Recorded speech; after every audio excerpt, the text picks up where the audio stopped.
O'zbek tilida xato yozilgan so'zlarni ko'rsangiz, ularni tuzatish bo'yicha murojaat qilishingiz mumkin bo'lgan bot ishlab chiqildi.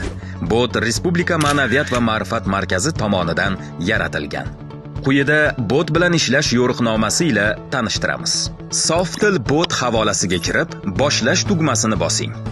Start tugmasini bosganingizdan so'ng, Softil loyihasining maqsad va vazifasi aks etgan matn paydo bo'ladi. Murojaat yuborish tugmasini bosib, siz ish oynasida viloyatlardan o'zingiz yashaydigan hududni tanlaysiz. Shunda viloyatingizga qarashli tumanni ham kiritasiz.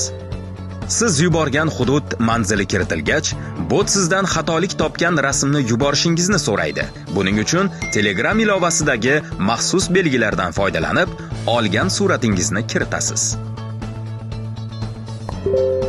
Surat qabul qilingach, mazkur surat tushirilgan joy lokatsiyasini jo'natishingiz so'raladi.